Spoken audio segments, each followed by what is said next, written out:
নমস্কার। এই মুহূর্তে গোটা দেশ ও রাজ্য থেকে আসা সবচেয়ে চাঞ্চল্যকর এবং গুরুত্বপূর্ণ খবরগুলি নিয়ে আমরা হাজির। আজকের প্রতিটি ঘটনা আপনাকে ভাবাবে, নতুন করে অনেক কিছু বুঝতে শেখাবে। বিস্তারিত জানতে হলে শেষ পর্যন্ত আমাদের সঙ্গে থাকুন। আর হ্যাঁ, আমাদের এই বিশেষ বুলেটিন যদি আপনার ভালো লাগে তাহলে একটি লাইক দিয়ে চ্যানেলটি সাবস্ক্রাইব করে নিতে ভুলবেন না, আর অন্যদের সঙ্গে শেয়ার করে দিন। চলুন দেখে নিই আজকের প্রধান খবরগুলো। আন্তর্জাতিক অঙ্গনে এক বড় খবর।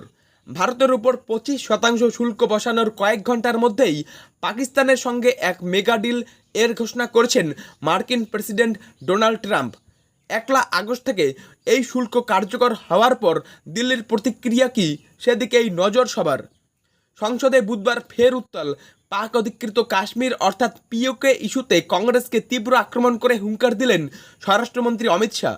তিনি বলেছেন, কংগ্রেস দিয়েছে পাক অধিকৃত কাশ্মীর, বিজেপি তা ফিরিয়ে আনবে। অন্যদিকে বিষ্ণুপুরের বিজেপি সাংসদ সৌমিত্র খাঁ লোকসভায় শাসক দল তৃণমূল কংগ্রেসকে সরাসরি নাট্য কোম্পানি আখ্যা দিয়ে গর্জে উঠলেন। রাজ্য রাজনীতিতে একাধিক বিতর্ক। তৃণমূলের সর্বভারতীয় সাধারণ সম্পাদক অভিষেক বন্দ্যোপাধ্যায় বিজেপি এবং নির্বাচন কমিশনের বিরুদ্ধে এক গুরুতর অভিযোগ তুলেছেন। তিনি অভিযোগ করেছেন, এসআইআর প্রক্রিয়ার মাধ্যমে ভোটারদের নাম তালিকা থেকে বাদ দেওয়ার চেষ্টা চলছে, যা এক প্রকার নীরব অদৃশ্য কারচুপি এবং গণতন্ত্র কেড়ে নেওয়ার চক্রান্ত। এর মাঝেই ভোটার কার্ড নিয়ে নতুন আপডেট দিয়েছে নির্বাচন কমিশন।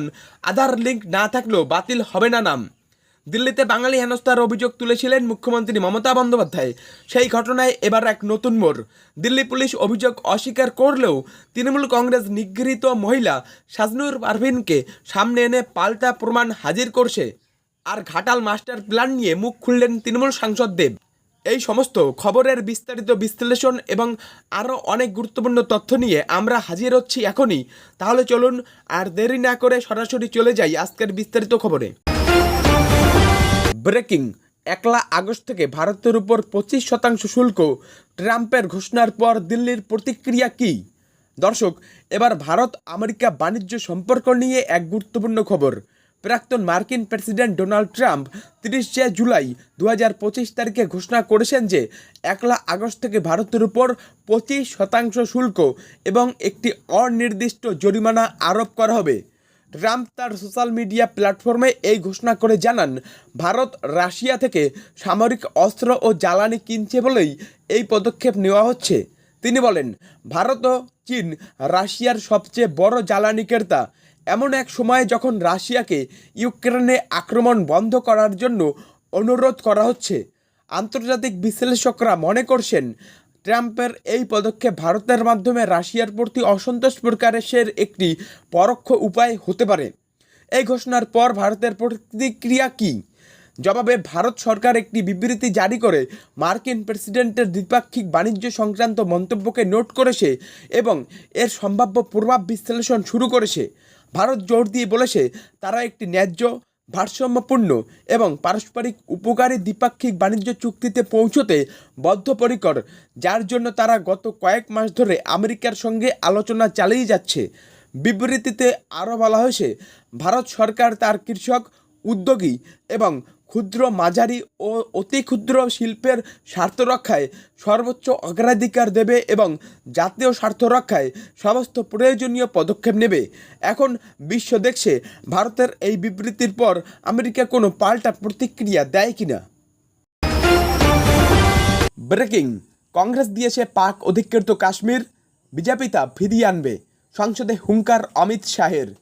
দর্শক, এবার জাতীয় রাজনীতি থেকে এক বড় খবর। পাক অধিকৃত কাশ্মীর অর্থাৎ পিওকে ইস্যুতে বুধবার সংসদে কংগ্রেসকে তীব্র আক্রমণ করে হুঙ্কার দিলেন স্বরাষ্ট্রমন্ত্রী অমিত শাহ। তিনি স্পষ্ট ভাষায় বলেছেন, কংগ্রেসই পাক অধিকৃত কাশ্মীর পাকিস্তানকে দিয়েছে, কিন্তু বিজেপি তা ফিরিয়ে আনবে। শাহের দাবি, কংগ্রেসের 370 ধারাকে সমর্থন করার নীতি কাশ্মীরে বিচ্ছিন্নতাবাদকে উৎসাহিত করেছে এবং কংগ্রেসের শাসনকালে কাশ্মীর উপত্যকায় সন্ত্রাসবাদ বৃদ্ধি পেয়েছে। তিনি জোর দিয়ে বলেন, যদি পাক অধিকৃত কাশ্মীর ভারতের অংশ থাকত তাহলে সন্ত্রাসবাদীরা ভারতে প্রবেশ করতেই পারত না। অমিত শাহ তার বক্তব্যে অপারেশন সিঁদুর এবং অপারেশন মহাদেবের প্রসঙ্গ উল্লেখ করেন, যা জঙ্গিদের দমনে গুরুত্বপূর্ণ ভূমিকা রেখেছে। তিনি কংগ্রেসের সমালোচনা করে বলেন, কংগ্রেস এই অপারেশনের নামকরণ নিয়েও প্রশ্ন তুলছে এবং প্রতিটি বিষয়কে হিন্দু মুসলিম দৃষ্টিকোণ থেকে দেখছে। ব্রেকিং, ভারতকে শুল্ক বসানোর কয়েক ঘন্টার মধ্যেই পাকিস্তানের সঙ্গে ট্রাম্পের মেগা ডিল। দর্শক, আন্তর্জাতিক রাজনীতি ও বাণিজ্য জগতে এক বড় খবর। ভারতের ওপর 25% শুল্ক আরোপের কয়েক ঘন্টার মধ্যেই পাকিস্তানের সঙ্গে এক মেগা ডিল এর ঘোষণা করেছেন মার্কিন প্রেসিডেন্ট ডোনাল্ড ট্রাম্প। তিনি জানিয়েছেন পাকিস্তান এবং আমেরিকা একসাথে কাজ করবে তাদের বিশাল তেল ভাণ্ডারকে উন্নত করতে। ট্রাম্প আরও ইঙ্গিত দিয়েছেন ভবিষ্যতে এই তেল পাকিস্তান ভারতকেও বিক্রি করতে পারে। ট্রাম্পের এই ঘোষণা এমন এক সময়ে এলো যখন ভারতের সাথে আমেরিকার বাণিজ্য যুদ্ধ তুঙ্গে। ওয়াশিংটনের অভিযোগ, ভারতের শুল্ক হার অনেক বেশি এবং তারা রুশ তেল ও সামরিক সরঞ্জাম কেনা জারি রেখেছে, যা তাদের অসন্তোষের কারণ। এই 25% শুল্ক কার্যকর হবে 1 আগস্ট থেকে এবং এতে ভারতের প্রায় $87 বিলিয়ন রপ্তানি প্রভাবিত হতে পারে, যার মধ্যে রয়েছে শ্রমনিবিড় পোশাক, ওষুধ, রত্ন ও গহনা এবং পেট্রোকেমিক্যাল পণ্য। পাকিস্তানের সঙ্গে এই তেল চুক্তিকে ওয়াশিংটন ও ইসলামাবাদের মধ্যে একটি বিরল ইতিবাচক পদক্ষেপ হিসেবে দেখা হচ্ছে। ট্রাম্প বলেছেন তারা এখন সেই তেল কোম্পানি নির্বাচন করার প্রক্রিয়া আছে যারা এই অংশীদারিত্বের নেতৃত্ব দেবে। এই পদক্ষেপের ফলে ভারতের অর্থনীতিতে কেমন প্রভাব পড়ে এবং ভারত পাকিস্তান আমেরিকা ত্রিমুখী সম্পর্কে কী পরিবর্তন আসে সেদিকেই এখন সবার নজর। ব্রেকিং, নীরব অদৃশ্য কারচুপির অভিযোগ অভিষেকের। গণতন্ত্র কেড়ে নেওয়ার চক্রান্ত বিজেপির বিরুদ্ধে ইসিকেও নিশানা। দর্শক, এবার ভোটার তালিকা এবং নির্বাচন কমিশনকে কেন্দ্র করে এক বড় খবর। তৃণমূলের সর্বভারতীয় সাধারণ সম্পাদক অভিষেক বন্দ্যোপাধ্যায় বিজেপি এবং নির্বাচন কমিশনের বিরুদ্ধে এক গুরুতর অভিযোগ তুলেছেন। তিনি অভিযোগ করেছেন এসআইআর প্রক্রিয়ার মাধ্যমে ভোটারদের নাম তালিকা থেকে বাদ দেওয়ার চেষ্টা চলছে, যা এক প্রকার নীরব অদৃশ্য কারচুপি। অভিষেক দাবি করেছেন প্রকৃত ভোটারদের নাম বাদ দেওয়া হচ্ছে, অথচ ট্র্যাক্টর ও কুকুরের নামেও নাকি রেসিডেন্সিয়াল সার্টিফিকেট দেওয়া হচ্ছে। এই অভিযোগের পরিপ্রেক্ষিতে অভিষেক বিজেপিকে কড়া হুঁশিয়ারি দিয়ে বলেছেন, যদি তারা বাংলায় দুটো নামও বাদ দেওয়ার চেষ্টা করে তাহলে বাংলার মানুষ এর দাঁত ভাঙা জবাব দেবে। তিনি আরও অভিযোগ করেন নির্বাচন কমিশন বিজেপির হয়ে কাজ করছে এবং এই প্রক্রিয়া গণতন্ত্র কেড়ে নেওয়ার একটি চক্রান্ত। অভিষেক এও দাবি করেন যে অমিত শাহ তার কোঅপারেটিভ সেক্রেটারি জ্ঞানেশ কুমারকে নির্বাচন কমিশনের মাথায় বসিয়ে পেছনের দরজা দিয়ে এই পরিকল্পনা চালাচ্ছেন। তিনি কেন্দ্রীয় সরকারকে রিমোট কন্ট্রোল সরকার বলেও কটাক্ষ করেছেন এবং সীমান্ত অনুপ্রবেশের ঘটনায় কেন্দ্রীয় স্বরাষ্ট্রমন্ত্রীর পদত্যাগ দাবি করেছেন। ব্রেকিং, ঘাটাল মাস্টার প্ল্যান নিয়ে অবশেষে মুখ খুললেন দেব। কি বললেন সাংসদ? দর্শক, এবার ঘাটাল মাস্টার প্ল্যান নিয়ে এক বড় খবর। ঘাটালের তৃণমূল সাংসদ এবং অভিনেতা দেব এই বহু প্রতীক্ষিত ঘাটাল মাস্টার প্ল্যান নিয়ে অবশেষে মুখ খুলেছেন। তিনি দাবি করেছেন ঘাটাল মাস্টার প্ল্যান কেন্দ্রীয় সরকারের ফান্ড আটকানোর ষড়যন্ত্রের শিকার হচ্ছে। দেব অভিযোগ করেছেন ঘাটাল মাস্টার প্ল্যান কেন্দ্র ও রাজ্য উভয় সরকারেই দীর্ঘদিন ধরে ঝুলে আসে। তিনি বলেন আসল সমস্যা হলো পর্যাপ্ত অর্থ বরাদ্দ না হওয়া। তার মতে কেন্দ্রের কাছে এই প্রকল্পের জন্য পর্যাপ্ত অর্থ থাকা সত্ত্বেও তারা আটকে রাখছে তা। দেব এও উল্লেখ করেন কেন্দ্রীয় সরকারের এই ফান্ড আটকে রাখার রাজনীতি শুধু ঘাটাল মাস্টার প্ল্যান নয়, বাংলার আরও অনেক গুরুত্বপূর্ণ প্রকল্পের অগ্রগতিকেও বাধা দিচ্ছে। ঘাটালে প্রায় প্রতি বছরই বন্যা হয়, আর এর স্থায়ী সমাধান হিসেবে এই মাস্টার প্ল্যান দীর্ঘদিনের দাবি। দেবের এই মন্তব্যের পর রাজনৈতিক মহলে নতুন করে আলোচনা শুরু হয়েছে।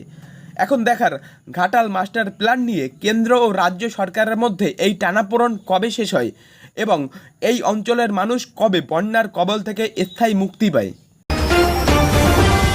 ব্রেকিং, ভোটার কার্ড নিয়ে নতুন আপডেট। আধার লিঙ্ক না হলেও বাতিল হবে না নাম, কমিশন জানালো বড় তথ্য। দর্শক, ভোটার কার্ড নিয়ে এক গুরুত্বপূর্ণ আপডেট। নির্বাচন কমিশন বুধবার স্পষ্ট করে জানিয়েছে ভোটার আইডি কার্ডের সঙ্গে আধার লিঙ্ক না থাকলেও আপনার নাম ভোটার তালিকা থেকে বাতিল হবে না। এই ঘোষণার ফলে বহু মানুষের উদ্বেগ কমবে বলে মনে করা হচ্ছে। কিছুদিন ধরেই গুজব ছড়াচ্ছিল যে ভোটার কার্ডের সঙ্গে আধার লিঙ্ক করা বাধ্যতামূলক, অন্যথায় নাম বাতিল হতে পারে। কিন্তু নির্বাচন কমিশন এই জল্পনায় ইতি টেনে দিয়েছে। তারা জানিয়েছে আধার লিঙ্ক করাটা একটি স্বেচ্ছামূলক প্রক্রিয়া, কোনোভাবেই বাধ্যতামূলক নয়। তবে কমিশন ভোটার তালিকায় সংশোধনের প্রক্রিয়া কঠোরভাবে দেখছে। ভুয়া ভোটার রুখতে এবং স্বচ্ছতা বজায় রাখতে কড়া পদক্ষেপ নেওয়া হচ্ছে। নতুন ভোটারদের তথ্য যাচাই বাছাই করা হচ্ছে এবং পুরনোদের তালিকাও খতিয়ে দেখা হচ্ছে। এই পদক্ষেপের উদ্দেশ্য হলো একটি ত্রুটিমুক্ত এবং নির্ভুল ভোটার তালিকা তৈরি করা। তাই আপনার নাম ভোটার তালিকায় আছে কিনা তা নিয়মিত যাচাই করে নেওয়া জরুরি। ব্রেকিং, তৃণমূল একটা নাট্য কোম্পানি। লোকসভায় শাসক দলের বিরুদ্ধে গর্জন সৌমিত্র খায়ের, তুললেন গুরুতর অভিযোগ। দর্শক, এবার সংসদ থেকে এক বড় খবর। পশ্চিমবঙ্গের শাসক দল তৃণমূল কংগ্রেসের বিরুদ্ধে বুধবার লোকসভায় তীব্র আক্রমণ করেছেন বিষ্ণুপুরের বিজেপি সাংসদ সৌমিত্র খা। তিনি তৃণমূলকে সরাসরি নাট্য কোম্পানি আখ্যা দিয়েছেন এবং অভিযোগ করেছেন যে তারা বাঙালিদের মর্যাদা রাখে না। 2026 সালের বিধানসভা নির্বাচনকে সামনে রেখে সৌমিত্র খা পশ্চিমবঙ্গে নির্বাচনী সহিংস ঘটনার পুনরাবৃত্তি রোধ করার ওপর জোর দিয়েছেন। তিনি রাজ্য সরকারের কাছে দাবি জানিয়েছেন যে যদি কোনো ব্যক্তি রাজনৈতিক হত্যার শিকার হন তবে তার পরিবারের একজন সদস্যকে অবশ্যই চাকরি দিতে হবে। সৌমিত্র খাঁ লোকসভায় তৃণমূল সাংসদদের বিরুদ্ধে নাটক করার অভিযোগ এনে বলেছেন, মমতা বন্দ্যোপাধ্যায়ের সরকার বাঙালিদের প্রতিদিন হত্যা করছে এবং তৃণমূল সাংসদরা নাকি সংসদে মিথ্যা বক্তব্য ছড়াচ্ছেন এবং কুম্ভীর রাজ শুরু দেখাচ্ছেন। তিনি আরও উল্লেখ করেছেন যে রাজ্যে মহিলাদের ধর্ষণ, আক্রমণ এবং খুন করা হচ্ছে। সৌমিত্র খান দাবি করেছেন প্রধানমন্ত্রী নরেন্দ্র মোদীর নেতৃত্বে বাংলা ও বাঙালিরা নিরাপদ, কিন্তু মমতা বন্দ্যোপাধ্যায়ের সরকারের অধীনে তাদের অবস্থা দিন দিন খারাপ হচ্ছে। এই ইস্যুতে তার বক্তব্য লোকসভায় ব্যাপক শোরগোল ফেলে দেয়। ব্রেকিং, দিল্লিতে বাঙালি হেনস্থা, তৃণমূলের পাল্টা চাল। নিগৃহীত সাজনুরকে সামনে আনলো শাসক দল, দিল্লি পুলিশের দাবি ঘিরে নতুন প্রশ্ন। দর্শক, দিল্লিতে বাঙালি হেনস্থার অভিযোগ নিয়ে এবার এক নতুন মোড়। মুখ্যমন্ত্রী মমতা বন্দ্যোপাধ্যায়ের অভিযোগকে মিথ্যা দাবি করে দিল্লি পুলিশ যখন ভিডিওটিকে উদ্দেশ্যপ্রণোদিত বলছিল, ঠিক তখনই তৃণমূল কংগ্রেস নিগৃহীত মহিলা সাজনুর পারভিনকে সামনে এনে পাল্টা প্রমাণ হাজির করল। কলকাতায় সাংবাদিক সম্মেলন করে তৃণমূলের রাজ্য সাধারণ সম্পাদক কুণাল ঘোষ এবং মেয়র ফিরহাদ হাকিম সাজনুরকে সঙ্গে নিয়ে পুরো ঘটনার বিবরণ তুলে ধরেন। মালদহের বাসিন্দা সাজনুর পারভিন অভিযোগ করেছেন তাকে বাংলাদেশি অপবাদ দিয়ে বাড়ি থেকে তুলে নিয়ে যাওয়া হয় এবং শারীরিক নির্যাতন করা হয়। তার দাবি, তাকে জয় শ্রীরাম বলতে বলা হয়, না বলায় মারধর করা হয়। এমনকি তার কাছ থেকে 25,000 টাকাও দাবি করা হয়েছিল, যা তার শাশুড়ি দিয়ে তাকে মুক্ত করেন। সাজনুর আরও জানান, পুলিশ তাদের থানায় নিয়ে গিয়ে আরও হেনস্থা করে এবং ভয় দেখিয়ে বিভিন্ন নথিতে সই করিয়ে নেয়। তৃণমূল জানিয়েছে সাজনুর কলকাতা পুলিশের কাছে এই বিষয়ে অভিযোগ দায়ের করবেন। দিল্লি পুলিশ ঘটনাটিকে ফেক বললেও সাজনুর প্রকাশ্যে আসা এবং তার প্রত্যক্ষ অভিজ্ঞতা বিতর্কে নতুন মাত্রা যোগ করেছে।